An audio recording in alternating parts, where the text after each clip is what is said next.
And then the next group that already submitted is the pol2 genotranscription factors. Okay, so is this group here? Somebody from this group? Gabrielle, Grace, come on down.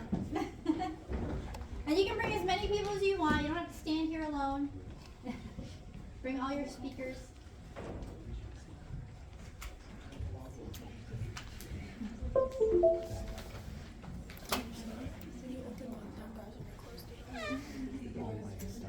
You want a clicker? If you click around, it should show up. This button will take you forward and this will go back. You know what? Just do So this. we have prokaryotic RNA polymerase and proteins. So important molecular players involved, the prokaryotic promoters that bind with the DNA sequence. Prokaryotic RNA polymerase is the enzyme responsible for RNA synthesis. It's made up of 5 different types of subunits. Alpha sigma subunit required for recognizing the promoters. It's located on the RNA polymerase, which is also bound to DNA. In absence of this subunit, RNA polymerase non-specifically binds to DNA with a lower energy. So prokaryotic promoters are DNA sequences where transcription machinery binds and initiates the transcription. They exit upstream of the genes they regulate, and the promoter sequences determine whether the corresponding gene is transcribed almost or some of the time. The sequences are located at the 10 and 35 positions. Prokaryotic RNA polymerase is an enzyme used to transcribe all of their genes. They're composed of polypeptide units, subunits that assemble with transcription and disassemble when they complete. And these sigma subunits bind to the sequences at the 10 and 35 positions. Their contribution to regulation and gene expression. Promoters are used to initiate gene transcription. That's where the RNA polymerase binds to. RNA polymerase then starts transcription at the beginning of gene sequences. They catalyze growth of the chains in the 5' to 3' direction. During elongation, it remains bound to the template while messenger RNA synthesis continues, and transcription keeps going until it reaches a termination signal. Sigma subunits are required to identify correct sites for start of transcription. They assist in expressing the right gene given a DNA sequence, and they use various sigma factors to provide another level of control of gene expression. Awesome. Thank you.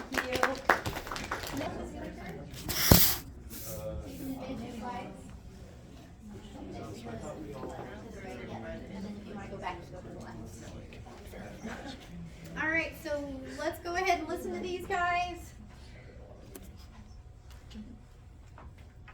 Okay, so molecular players of polyamorous 2 promoters are elongation factors, polymerase and genotranscription factors. They are TF2D, TF2D, TF2E, TF2F, and TF2H. Polymerase and polypeptides also play a role in transcription. The primary functions of each player, so the TF2D plays a role with information about the initiation mechanism by helping recruit RNA polymerase 2 into the initiation complex.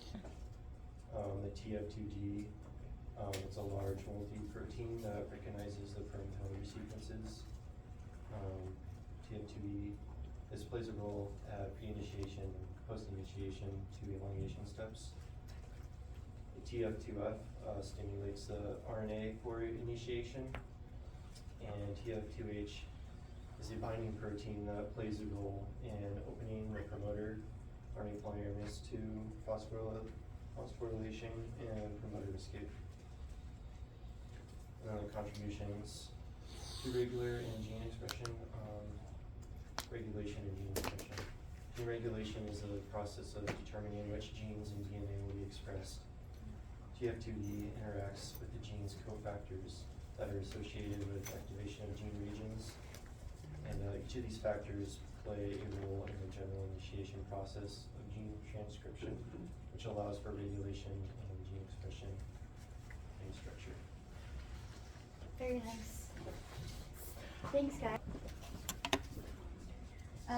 Go to the right to advance and. Okay. So, the C-terminal domain, or just CDD, because I don't want to say it each time,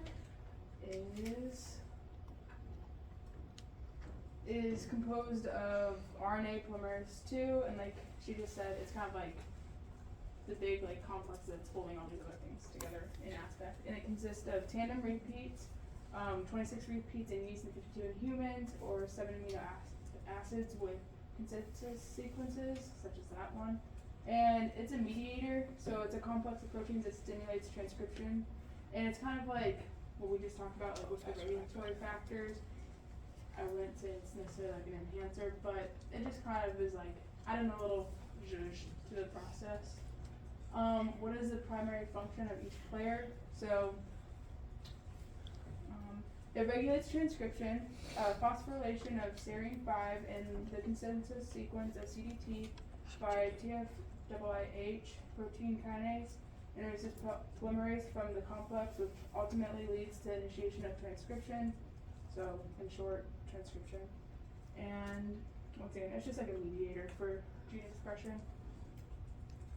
And this is kind of like a little picture of it. And so once CDT is phosphorylated, the polymerase 2 is released from the mediator, so it can go and do its own little thing. And then the CDT binds to elongate and process factors that facilitate mRNA synthesis and processing. So you think of it, kind of attaches, releases its thing, and then attaches again.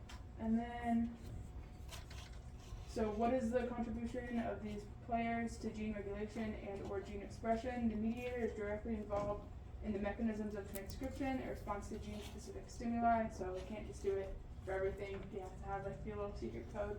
And then ID-specific patterns, again, your little DNA code. And then RNA, poly-2 subunit, and termination and elongation. And then those are our sources. So, I always like to think of this thing like a gas pedal. And you gotta unlock the gas pedal before you can use it, kind of like that, you know. So she just mentioned the mediator is that big protein that is giving this whole thing a hug. So the previous group came up and told us about this stuff, defined these things with us. So that includes the orange, the blue, the teal, the dark blue, and then the other light blue is now added on with this. But here's our polymerase. This is the C-terminal domain right there. And before it gets bound by those things, it can't be bound by that stuff until those residues are phosphorylated. So that's the mechanism. So the mechanism is, first, just backing up to the previous group, all of this stuff binds to the promoter, which is the -20, -10, -35, and then the polymerase with the sigma factor and the larger subunit all bind in here, and then the H, she mentioned TF2H phosphorylates those residues. Look at how it's like all like snaked in here. It gets kind of like ratcheted in through, so it goes through the TF2H and those phosphates get added. Bless you, by the way. And then once those phosphorylations are added, then we're changing this little tail, but this whole thing is amino acid sequence all bundled together. So we add those negatively charged residues, and this thing changes a little bit so that it can hold differently. Instead of just being gripped onto the promoter, then it can let go and it can start to slip along. Does that make sense if you want to picture it down to that level? All right. Let me see. Do we want to go further? Let me see what else I have. So she mentioned enhancers, so I want to bring this group if I can. Oh, hold on. I got to download the right file. Just a second.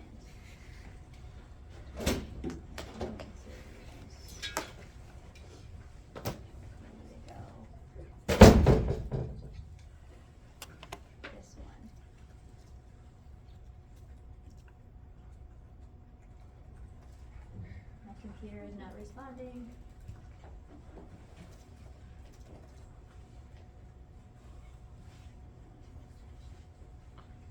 Please.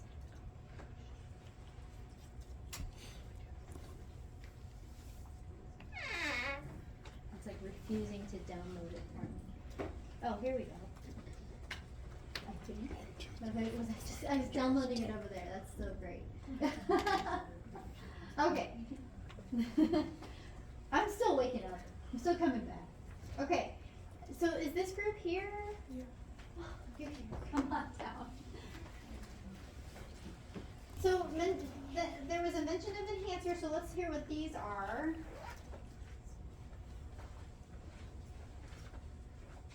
So, what are your codec gene-specific transcription factors, the enhancers?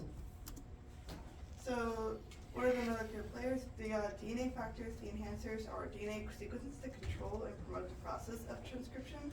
The DNA sequences have regulatory properties that, when combined with protein, enhance the transcription of genes associated with the region.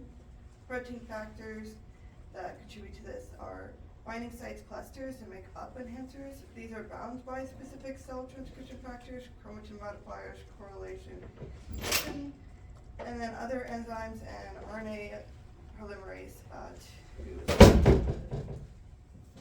The primary function of proteins is that they're in charge of regulating the expression of genes throughout the development and differentiation.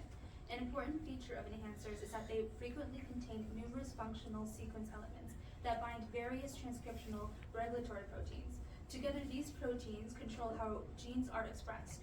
DNA factors are crucial for the binding of transcription factors, which control how quickly certain genes are transcribed. This mechanism is essential to ensuring that during development and differentiation, the appropriate genes are expressed at the appropriate time and in the appropriate location. And then the contribution to these players that they have on gene expression is, in order to make sure the right genes are expressed in the proper time, proteins and DNA factors interact in complex networks that is crucial for controlling gene expression. The activator proteins bind to the enhancers, which allow for higher rate or likelihood of a gene being expressed, which is expressed by causing the enhancer to bind to the RNA polymerase II and to be transcribed. RNA polymerase II interacts with the enhancer to produce an enhancing effect. When the enhancer is active, if not active, the rate of transcription drops, as well as likelihood of transcription for other genes. Awesome. A really good point that she made. This is the enhancer is actually is a DNA element. It's a DNA element that binds specific transcription factors. That's pretty good. All right, it is 10:43. I think we can stop there. What do you guys think? Should we stop there? Okay.